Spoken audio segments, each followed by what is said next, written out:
આવો બાપુ, વેલકમ. જય માતાજી. જય માતાજી. આ અમારી ગુજરાત ફર્સ્ટની ઓફિસ. વાહ, બહુ ફાઇન, બહુ સરસ, જગ્યા બહુ ફાઇન છે. બાપુ, તમે પહેલી વાર ઓફિસ આવો છો તો લેફ્ટ હેન્ડ થી શું કામ? બેટા, એની વાત હું એવું ચોક્કસ કહી શકું કે તમારે લેફ્ટ હેન્ડ હોય કે રાઈટ હેન્ડ હોય, તમારા જીવનની અંદર જે કંઈ પણ તમને ભગવાને આપ્યું છે એ તમારા માટે બેસ્ટ છે. પણ એના એવા વહેમમાં ન પડશો કે કોઈ લેફ્ટ હેન્ડ વાપરે છે કે કોઈ રાઈટ હેન્ડ વાપરે છે. બસ જેની પાસે જે છે, લેફ્ટી લોકો હંમેશા લેફ્ટ હાથનો ઉપયોગ કરશે અને આ પણ કુદરતી રીતે જ છે. તો હું લેફ્ટી છું, માટે લેફ્ટ હેન્ડનો ઉપયોગ કરું છું અને એનાથી મારા જીવનમાં ક્યારે પણ કોઈ તકલીફ નથી આવતી, માટે હું લેફ્ટ હેન્ડનો ઉપયોગ કરું છું. અહીંયા કોઈ એવો નિયમ નથી ને કે રાઈટ હેન્ડથી જ. ના ના ના, તમે પહેલી વાર આવો છો એટલે એનો મતલબ મને એટલી સમજ આવ્યું કે આપણે જ્યારે પણ ક્યાંય પણ જઈએ તો લેફ્ટ હેન્ડ રાઈટ હેન્ડ નો કોઈ વહેમ હોતો નથી. ઓહો બાપુ, કેમ છો? આવો આવો. જય માતાજી. જય માતાજી. તમારું જોવો ને તો વાળું ખૂબ જોઉં છું યુટ્યુબ અને સોશિયલ મીડિયા. મને એક પ્રશ્ન, મને યાદ છે આપણે એકવાર વાત કરી હતી. પાક્કું. બહુ સરસ. એક પ્રશ્ન એવો થાય બાપુ કે મુહૂર્ત જોઈને લગ્ન કરતા મારા ભાઈબંધે કાળી ચૌદસ ના દિવસે લગ્ન કર્યા છે, એટલે એના ખરાબ પરિણામ આવી શકે ખરા? તમને નથી લાગતું કે સબ દિન ગોપાલ કે જીવનની અંદર જે કંઈ પણ બનાવ્યું છે ભગવાને બનાવ્યું છે, જે કંઈ પણ થઈ રહ્યું છે ભગવાનના આશીર્વાદથી જ થઈ રહ્યું છે. પણ આ જે ચૌદસ, અમાસ, પૂનમ, આ બધી જ વાતો આપણે ક્યાંક ને ક્યાંક લોકોને મિસગાઈડ કરવા માટે એનો ઉપયોગ કરીએ છીએ. બસ તમે તમારા પોતાનામાં શ્રદ્ધા રાખો, તમે તમારા પોતાનામાં વિશ્વાસ રાખો, તો જીવનમાં કોઈ પણ પ્રકારનો પ્રોબ્લેમ આવશે નહીં. પણ તમે પોતે જ મનથી ઢીલા પડી જાઓ છો અને મારા જેવો આવીને તમને મિસગાઈડ કરે છે, એટલે કેટલીક સમસ્યાઓ ઊભી થાય છે. તો આજથી નક્કી કરો કે જીવનમાં જે કંઈ પણ થઈ રહ્યું છે એ હંમેશા ભગવાનના આશીર્વાદથી જ થાય છે અને તમારું હંમેશા સારું થવાનું છે. એક્ઝેક્ટ, અંધશ્રદ્ધામાં ક્યારેય ન પડવું. તમે તમારામાં વિશ્વાસ રાખશો તો સારું થશે જ. ઓકે, આભાર બાપુ. Thank you, thank you, thank you મહારાજ.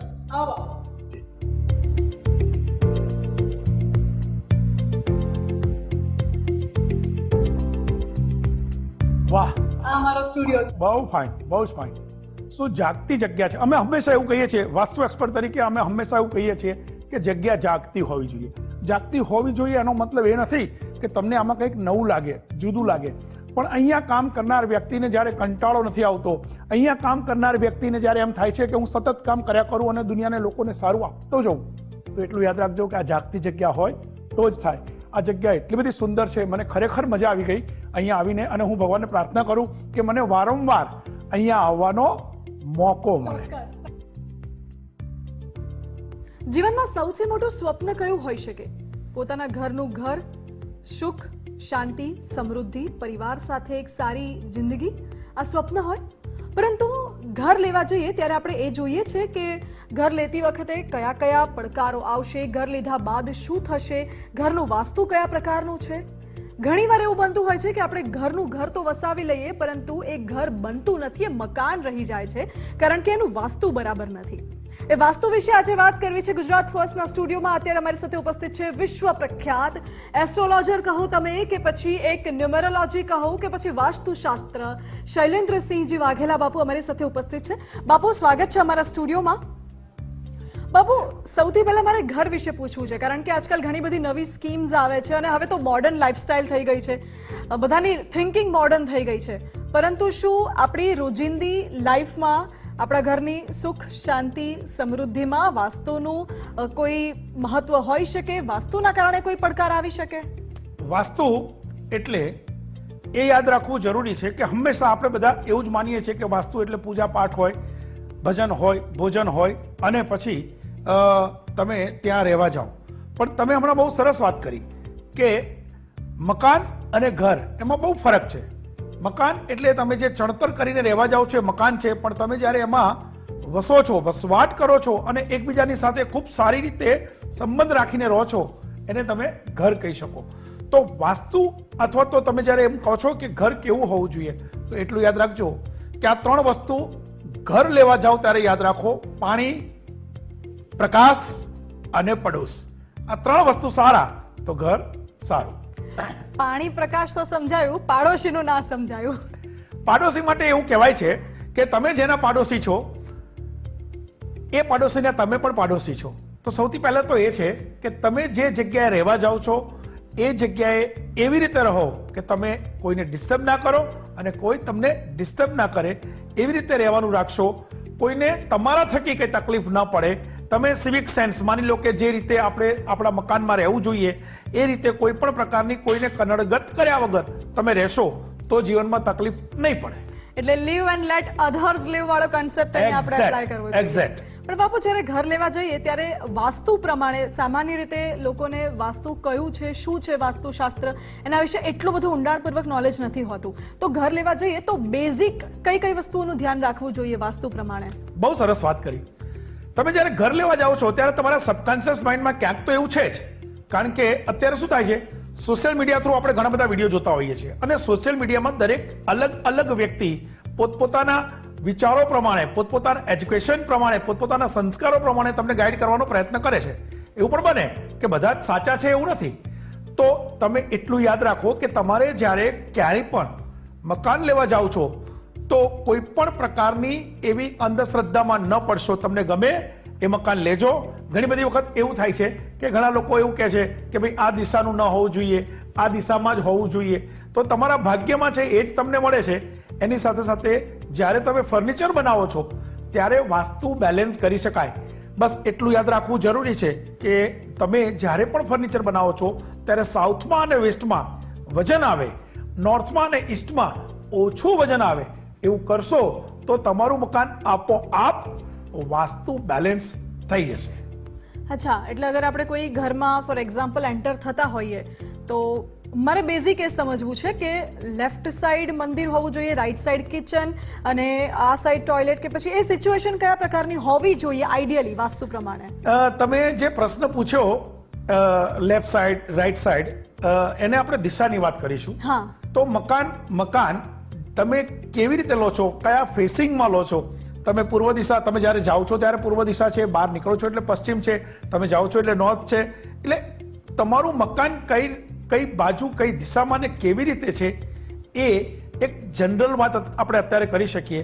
કે સૌથી પહેલાં તો એ છે કે તમે જ્યારે મકાન લેવા જાઓ છો ત્યારે એ જોવું બહુ જરૂરી છે કે તમારા મકાનનો જે મુખ્ય દરવાજો છે, તમારા મકાનનો જે મુખ્ય દરવાજો છે એ બીજા બધા જ દરવાજા કરતાં મોટો હોવો જોઈએ. તમારા દરવાજો જે મોટો હશે એની સાથે સાથે તમારા ઘરમાં બેકી સંખ્યામાં બારી બારણા હોવા જોઈએ.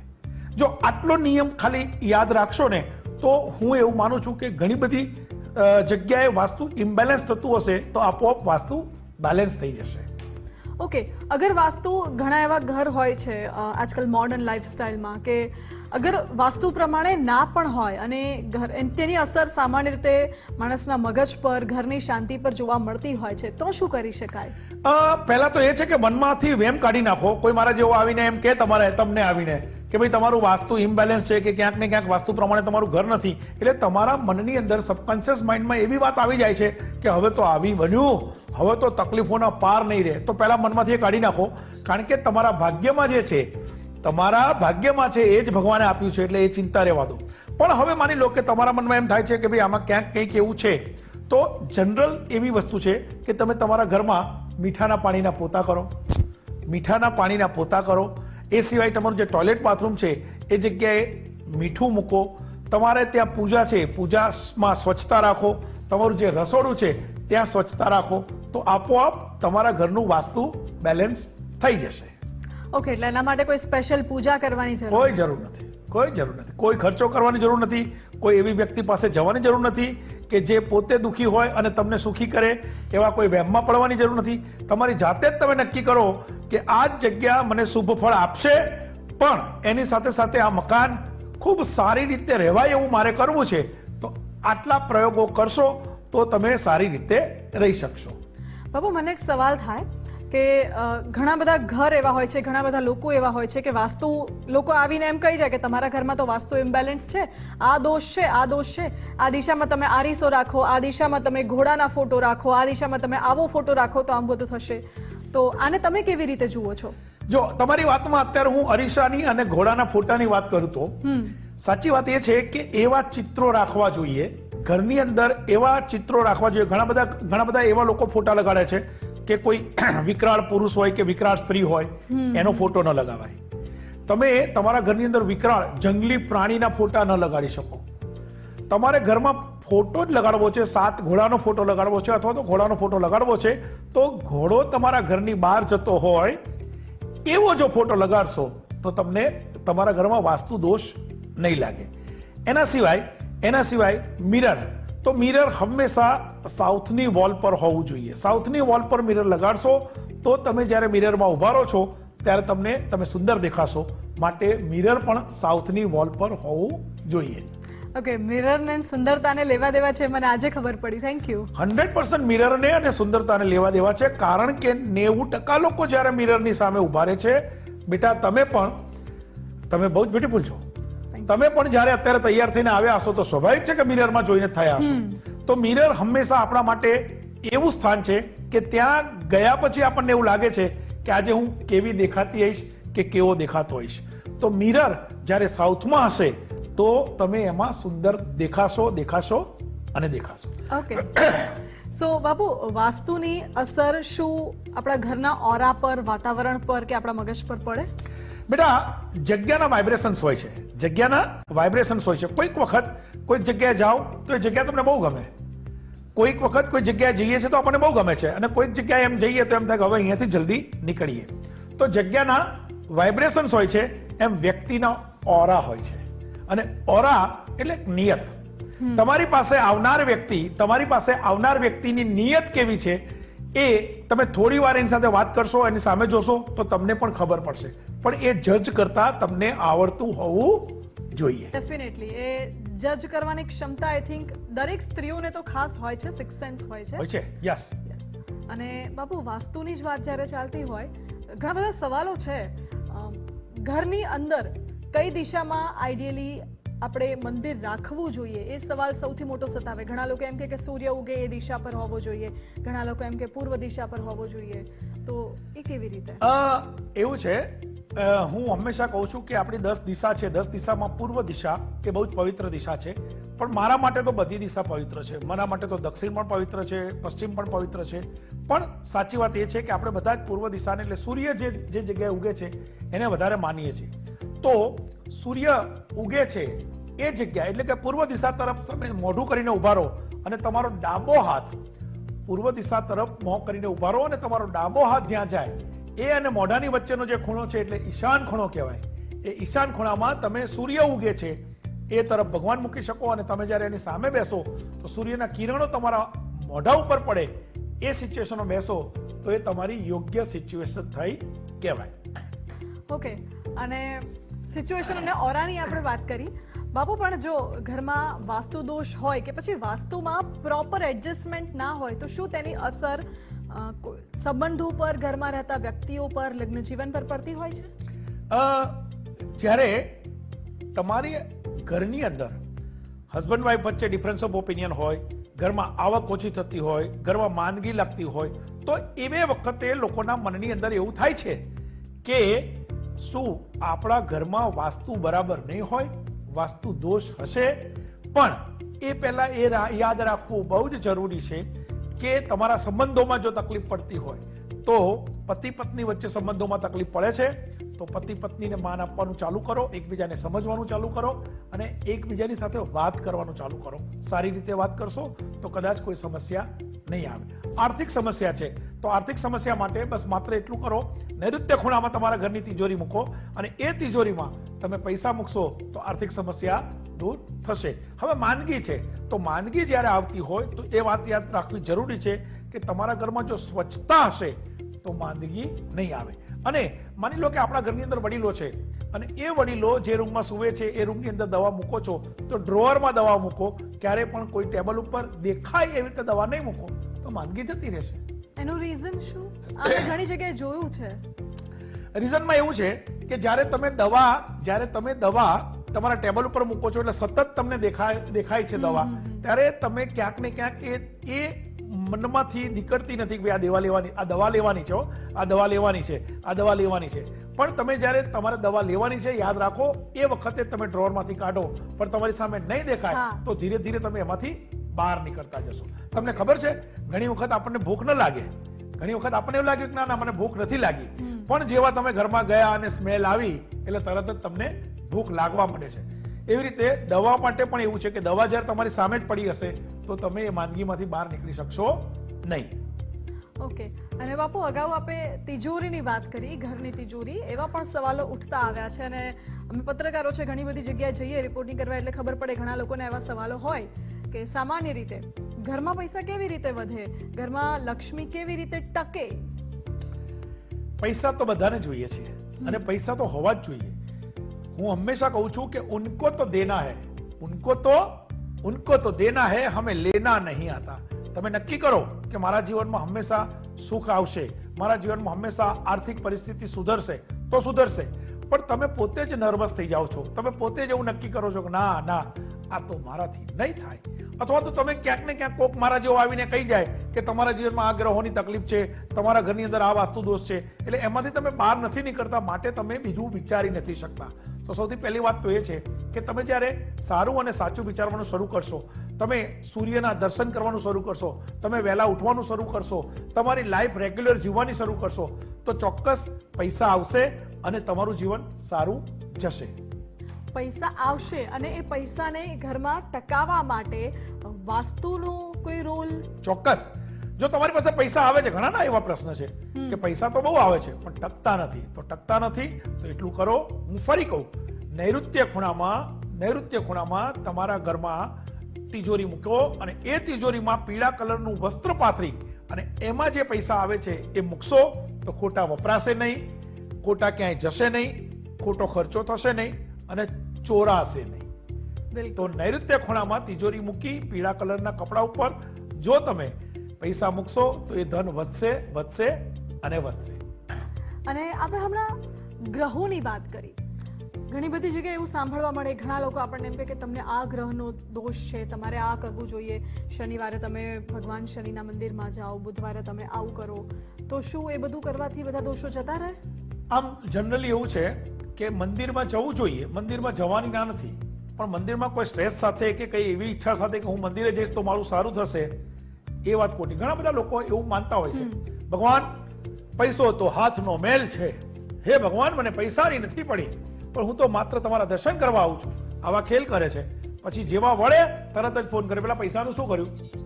તો આ વાત એક ચોક્કસ છે કે તમે મંદિરે જાઓ એ સારું છે, પણ મંદિરે એવી અપેક્ષા સાથે જાઓ કે હું મંદિરે જઈશ તો મારી પાસે પૈસા વધશે, હું મંદિરે જઈશ તો મારું સારું થશે, બીજાનું સારું નથી કરવું. તમારી ઈચ્છા ખરાબ છે તો પછી હું એવું માનું છું કે મંદિરે ન જવું જોઈએ. પણ મંદિરે માની લો કે ઘણા સોમવાર હોય તો શિવજીના મંદિરે જાય, મંગળવાર હોય તો માતાજીના મંદિરે જાય, ગુરુવાર હોય તો સાંઈબાબાના મંદિરે જાય. ઘણા લોકો આટલા મંદિર રમતા હોય છે. તમને મંદિરે જવું ગમતું હોય તો જાઓ, પણ એની સાથે આ વિચારજો કે મંદિરે જ જવાથી તમારું સારું થાય છે, એ વાત ક્યારે પણ યોગ્ય નથી. અને મંદિરે આપણે કહ્યું કે એ વાત મને બહુ સાચી લાગી, હું સહમત પણ છું આ વાતથી. પણ ઘણા બધા બ્રાહ્મણો આપણને એવું પણ કહે, આપણે પૂછતા હોઈએ છીએ બ્રાહ્મણોને કે મને આ દોષ છે કે આ તકલીફ પડે છે તો શું કરવું. તો ઘણા બધા લોકો એવું કે તમે શનિવારે તેલ ચડાવો, તમે વીંટી પહેરો, તમે બુધવારે આ કરો, તમે મંગળવારે ઉપવાસ કરો તો આવું થશે. તો શું એ બધું કરવાથી દોષો જતા રહે છે? એ વીંટી, મને તમારી વીંટીથી યાદ આવ્યું કે એ વીંટી આપણે પહેરી લઈએ તો શું શનિ દોષ જતો રહે, ગુરુનો દોષ જતો રહે? એવું છે કે જ્યારે તમને કોઈ વિદ્વાન બ્રાહ્મણ એમ કહે છે કે જ્યારે તમને એમ કહે છે કે તમે આ કરો, તો હું એવું માનું છું કે મારા ધ્યાનમાં તો એટલા બધા વિદ્વાન બ્રાહ્મણો એવા છે કે જે લોકોની પાસે ખૂબ જ્ઞાન છે આ બાબતનું, પણ એની સાથે સાથે ક્યાંક 2-5% એવા પણ છે કે જે માત્ર ને માત્ર એસ્ટ્રોલોજીના નામે દુકાનો ચલાવે છે. તો વાત એવી છે કે હું આજે શીખ્યો છું તો કોઈ વિદ્વાન બ્રાહ્મણ પાસે શીખ્યો છું અને એ લોકોના આશીર્વાદથી આપણે ખૂબ આગળ વધી પણ શકીએ છીએ. પણ વાત વીંટીની આવે છે અથવા તો વિધિ વિધાનની આવે છે, એમાં સેકન્ડ ઓપિનિયન લેવો. જો મેડિકલ સાયન્સમાં પણ આપણે સેકન્ડ ઓપિનિયન લેતા હોઈએ તો બીજા એસ્ટ્રોલોજરને પૂછી લેવું. મેડિકલ સાયન્સમાં સેકન્ડ ઓપિનિયન ઘણા લોકો લે છે, સેકન્ડ નહીં થર્ડ ફોર્થ પણ ઓપિનિયન લેતા હોય છે. એસ્ટ્રોલોજીમાં લોકો સામાન્ય રીતે નથી લેતા કારણ કે એકમાં વિશ્વાસ કરી લે છે. બેઝિક કન્સેપ્ટ એ સમજવો છે અને આઈ થિંક એ દરેક લોકોને એ સમજવો જરૂરી છે, જેમ તમે મને સમજાવ્યો કે વોટ ઇઝ એકચ્યુઅલી એસ્ટ્રોલોજી, શું કામ આપણા જીવનમાં એનું મહત્વ છે ને શું જરૂર છે. એસ્ટ્રોલોજી એ ગ્રહોની, તમે જ્યારે જન્મો છો, તમે જે દિવસે જન્મ થાય છે તમારો એ દિવસે ગ્રહોની જે સિચ્યુએશન છે એ સિચ્યુએશનનો એક ફોટો પાડ્યો, એ કુંડળી. તો કુંડળીને આધારે તમારું જીવન હોય છે. હું તમને સમજાવું. કોઈ એક ડોક્ટર પાસે ગયા અને ડોક્ટરે આપણને દવા લખી આપી કે ભાઈ આ દવા તમારે લેવાની, પછી બીજો આવ્યો અને બીજી દવા લખી આપી. તો તમે એવું માનો છો કે ડોક્ટરે પહેલા એ દવા લીધી હોય અને પછી તમને કે ના આ દવા લેવાથી સારું થાય? પણ લોકોને આપ્યા પછી એના અભ્યાસ ઉપરથી એને ખબર પડે છે કે આ વ્યક્તિને આ પ્રોબ્લેમ છે તો આ દવા આપવી જોઈએ. એમ એસ્ટ્રોલોજર પાસે ઘણા બધા અલગ અલગ લોકો આવે છે અને એના કુંડળીનો અભ્યાસ કર્યા પછી અમે એવું કહી શકીએ છીએ કે એના કુંડળીની અંદર આ સિચ્યુએશન પ્રમાણે રાહુ છે, આ સિચ્યુએશન પ્રમાણે મંગળ છે, તો એને અમે આવી કોઈ રેમેડી આપશું તો એના જીવનમાં સારું થશે. માટે તમે કોઈ વિદ્વાન એસ્ટ્રોલોજર પાસે જાઓ છો, વિદ્વાન બ્રાહ્મણ પાસે જાઓ છો, તો સૌથી પહેલા તો તમને એના આશીર્વાદ પણ મળે છે અને એની સાથે સાથે તમને એક ગાઈડ કરે છે કે એમાં શું કરવું. હા, કોઈ એવું કે તમારે વીંટી પહેરવાની છે, નંગ પહેરવાનું છે, મારી પાસેથી જ લેવાનું છે, તો જરા ચેતજો. જી બાપુ, બિલકુલ. જેમ આપે કહ્યું કે આપણા જીવનમાં જે રીતે ડોક્ટર્સ જરૂરી છે, મેડિકલ સાયન્સ જરૂરી છે, એ રીતે એસ્ટ્રોલોજી પણ જરૂરી છે. કારણ કે ભારત એવો દેશ છે જે ભારતમાં દરેક ધર્મના લોકો છે, દરેક સમુદાય છે અને ભારતમાં વર્ષોથી પારંપરિક રીતે જે રીતે ચાલતું આવે છે, વૈદિક સાયન્સ છે, આયુર્વેદિક છે, મેડિસિન છે, એ જ રીતે ભારતમાં સનાતન ધર્મની સાથે સાથે એસ્ટ્રોલોજી, જ્યોતિષાચાર્ય પણ છે, ન્યુમેરોલોજી પણ છે, વાસ્તુશાસ્ત્ર પણ છે. વર્ષોથી આ બધી જ પરંપરા ચાલતી આવે છે અને આ બધી પરંપરાને જાળવી રાખવી એટલા માટે જરૂરી છે કારણ કે આ જ ભારતની માટીમાં છે, આ જ ભારતના ગુણ છે જે આજે વિદેશીઓ પણ અપનાવી રહ્યા છે. અને આ જ શૈલેન્દ્રસિંહજી બાપુ છે, એ આપણા ભારતની જે માટીની મહેક છે, જે સુગંધ છે, એ વિદેશમાં પણ અત્યારે ફેલાવી રહ્યા છે. તમારે પણ જો આ પ્રકારની કોઈ સમસ્યા હોય તો તમે શૈલેન્દ્રસિંહજી વાઘેલા બાપુનો સંપર્ક કરી શકો છો. આપની સ્ક્રીન ઉપર એક નંબર ફ્લેશ થતો હશે, તે નંબર પર આપ બાપુનો સીધો સંપર્ક કરી શકો છો અને તમારી કોઈ પણ સમસ્યાનું સમાધાન તમે બાપુ પાસેથી ડાયરેક્ટ મેળવી શકો છો. બાપુ, આપનો ખૂબ ખૂબ આભાર અમારી સાથે આજના દિવસે આ ચર્ચામાં જોડાવા માટે. આ ચર્ચા આજે કરવી એટલા માટે જરૂરી છે કારણ કે આજના સમયમાં modern lifestyle, modern living, high થિંકિંગમાં લોકો ખોવાઈ ગયા છે અને ખોવાવું કંઈ ખોટી વાત નથી, પરંતુ સાચી વાત જાણવી, યાદ રાખવી, સમજવી એ પણ એટલા માટે જરૂરી છે કારણ કે જો આપણા જીવનમાં આ બધી જ વસ્તુઓ સારી રીતે બેલેન્સ હશે તો આપણે સારી રીતે લાઈફ જીવી શકીશું, સક્ષમ રહી શકીશું. તમામ પ્રકારે family, friends, relatives, social life બધું જ સારી રીતે બેલેન્સ અને મેનેજ થઈ શકશે. એટલા જ માટે આ વસ્તુ તમારે પણ જાણવી જરૂરી છે. અને આ સાથે જ આજની આ વિશેષ રજૂઆતમાં અત્યારે બસ આટલું જ. વધુ સમાચાર અને માહિતી માટે આપ જોતા રહો ગુજરાત ફર્સ્ટ.